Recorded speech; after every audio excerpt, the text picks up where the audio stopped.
Good evening students. आज हम economics की बहुत ही इम्पोर्टेंट कॉन्सेप्ट परफेक्ट कंपटीशन यानी पूर्ण प्रतियोगिता के बारे में स्टडी करेंगे। ये एग्ज़ाम पॉइंट ऑफ व्यू से कंपटीशन एग्ज़ाम में या यूनिवर्सिटी एग्ज़ाम में इम्पोर्टेंट चैप्टर है और यहाँ से क्वेश्चन जरूर बनता है। देखिए, परफेक्ट कॉम्पिटिशन्स की कंडीशंस कब होती है, सिचुएशन कब बनती है मार्केट के अंदर। ये अवस्था उस समय बाजार में बनती है जिसमें समरूप वस्तु यानी होमोजीनियस प्रोडक्ट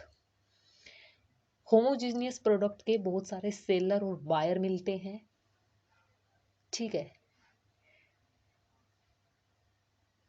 पूर्ण प्रतियोगिता के अंदर कीमत समान होती है। ये यहाँ से बीच में से स्किप हो गया मेरे से। ये बात ध्यान रखना कि पूर्ण प्रतियोगिता के अंदर कीमत समान होती है और कीमत समान होने का कारण है कि पूर्ण प्रतियोगिता के अंदर कीमत का जो निर्धारण है वो उद्योग करता है यानी इंडस्ट्री करती है। फॉर एग्जाम्पल, मान लो अगर कोई व्यक्ति है, मैं हूँ, अगर मैं मार्केट में पेन लेने जाती हूँ तो मैं देखती हूँ कि मार्केट के अंदर पेन के बहुत सारे सेलर और बायर हैं।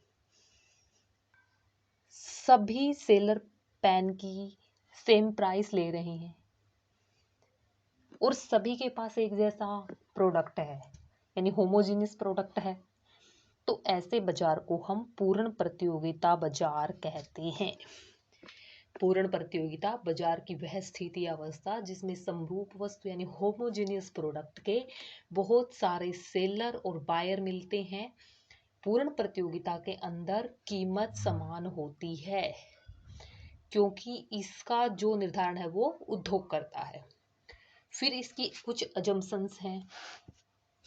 कर्ता या विक्रेताओं की बहुत सारी कर्ता या विक्रेता की अधिक संख्या। ये माना जाता है पूर्ण प्रतियोगिता के अंदर कि एक वस्तु के बहुत सारे क्रेता और विक्रेता होते हैं। कोई भी अकेला क्रेता या कोई भी अकेला विक्रेता यानी single buyer and single seller price को इफेक्ट नहीं कर सकता पूर्ण प्रतियोगिता के अंदर। प्राइस इफेक्ट क्यों नहीं कर सकता? क्योंकि प्राइस को इंडस्ट्री तय करती है। फिर आता है समरूप वस्तुएं होती हैं। पूर्ण प्रतियोगिता के अंदर ये माना जाता है कि बाजार में एक जैसी सभी वस्तुएं एक जैसी होती हैं। ठीक है, पूर्ण प्रतियोगिता में प्रत्येक विक्रेता की जो वस्तुएं होती हैं वो समान होती हैं। किसी भी विक्रेता की वस्तु में किसी भी प्रकार का डिफरेंस नहीं मिलता, समान कीमत होती है। इसका समान कीमत होने का कारण है कि इसमें बाजार में जो पूर्ण प्रतियोगिता बाजार में जो फर्म होगी वो कीमत लेने वाली होती है, कीमत तय इंडस्ट्री करती है। पूर्ण गतिशीलता होती है। पूर्ण प्रतियोगिता में माना जाता है कि उत्पादन के साधन पूर्ण होते हैं और गतिशील होते हैं। पूर्ण ज्ञान होता है। क्रेता और विक्रेता को बाजार की पूरी जानकारी होती है यानी परफेक्ट नॉलेज होती है। इसका कारण क्या है, किस वजह से होती है? क्योंकि बायर को और सेलर को दोनों को पता है कि बाजार में समान कीमत है। ठीक है। फर्मों को पूर्ण स्वतंत्रता। देखिए, इसमें अगर फर्में प्रवेश करती हैं तो फर्मों में किसी भी प्रकार की प्रतिबंध नहीं होता। वो किसी भी इसमें उद्योग को छोड़ सकती हैं, किसी भी इसमें उद्योग में प्रवेश कर सकती हैं। विक्रय लागत समान होती है। विक्रय लागत का इसमें अभाव मिलता है। यहाँ पे विक्रय लागत नहीं होती क्योंकि एडवर्टाइजमेंट वगैरह पे ज़्यादा खर्च नहीं करना पड़ता। यातायात लागतों का अभाव होता है क्योंकि साधन पूर्ण गतिशील होते हैं। यहाँ पर प्रतिबंधों का अभाव होता है। क्रय विक्रय के ऊपर फर्मों पर किसी प्रकार का प्रतिबंध नहीं होता है। आगे हम देखते हैं कि पूर्ण प्रतियोगिता में प्राइस और प्रोडक्शंस का डिटर्मिनेशन कैसे होता था। Determination of price and output under the perfect competition.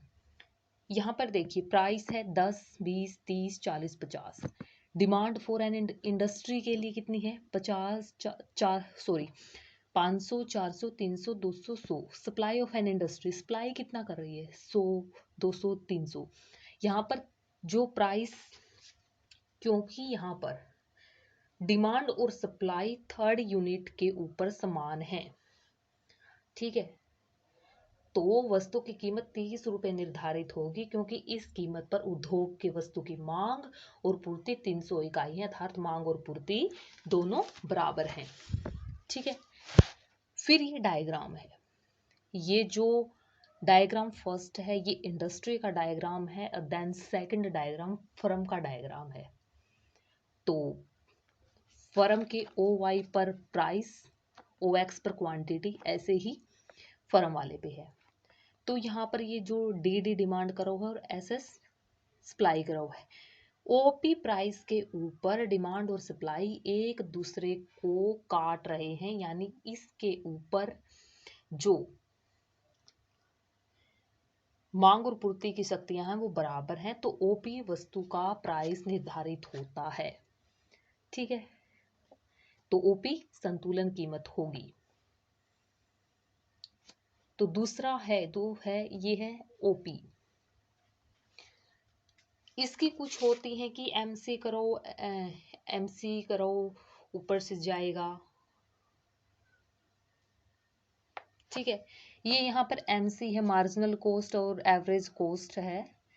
ये जो एमसी है वो एमआर को नीचे से काट रहा है। ठीक है, तो ई पर संतुलन है, इसमें ई के ऊपर संतुलन है। ठीक है, तो PECL, ठीक है, ये अब नॉर्मल प्रोडक्शंस है। तो इस तरह कल हम पूर्ति व मांग में परिवर्तन के साथ संतुलन कीमत और पूर्ण प्रतियोगिता में अल्पकालीन और दीर्घकालीन संतुलन के बारे में पढ़ेंगे। Thank you so much.